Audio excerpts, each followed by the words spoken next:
Dans cette vue interactive, on a deux panneaux. Il y a un panneau qui montre en fait la distribution des pages par rapport aux positions et par rapport au volume d'impression, le nombre de fois qu'elles ont été affichées.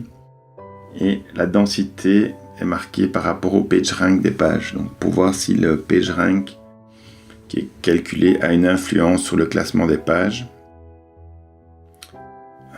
Donc parfois on peut avoir une page qui est classée à plusieurs endroits parce que c'est principalement des variations sur des requêtes. C'est la deuxième ligne ici, query, qui est la requête que les gens ont effectuée pour arriver à cette position.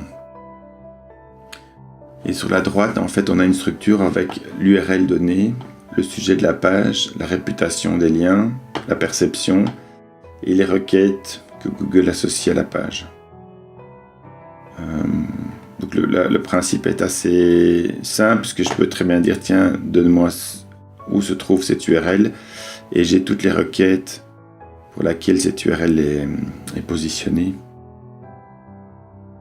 Et donc je peux avoir comme ça, voilà, j'ai des infos sur le maillage, je sais que c'est une page qui reçoit 12 liens entrants, et qui est sur des requêtes, mais voilà, Airbnb Marseille, qui est une requête générique qui n'est pas très qualifiante.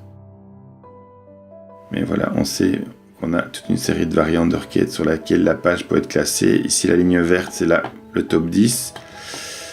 La rose, ici, c'est la moyenne d'exposition. Donc l'ensemble est à 1100 impressions sur l'année.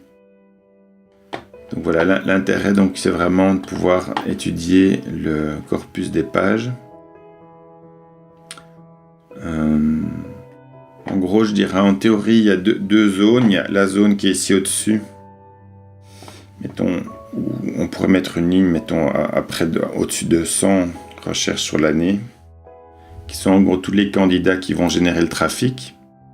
Donc on voit qu'il y a toute une série de pages qui sont déjà en position numéro 1, donc ça on peut regarder, mais on va vite voir qu'en fait ce sont toutes des recherches liées à la marque, qui dans un sens, bon, est assez positif, puisqu'on a chaque fois le nom immobilier Pujol qui est présent, ou alors Stéphane Pujol, on a comme ça, on a une variété de pages. Donc ça c'est la requête qui est ici. Et immobilière Pujol, donc on a toute une variation de recherches qui sont effectuées autour de la page. Et toutes ces recherches évidemment ne montrent pas la page évidemment dans les premières positions, donc ça à voir dans la stratégie s'il faut créer des sous-pages qui sont spécialisées sur ces requêtes-là. Et ça, on peut en faire un travail en fonction du potentiel de recherche. L'agence immobilière Marseille, ça devrait être la homepage. Là, il faudrait voir ce qu'il y a à faire comme travail pour passer cette page dans le top 10. Donc ça, c'est une chose. Donc voilà, il y a les candidats à protéger, à faire progresser, mais il y a surtout les opportunités qui se trouvent ici. Donc on pourrait dire, je pourrais sélectionner ces groupes-là. Vous voyez, il y a une moyenne de 500 expositions. La position moyenne, c'est 23. Et donc l'idée, ce serait de voir quels sont les efforts à faire pour venir booster ces pages-là.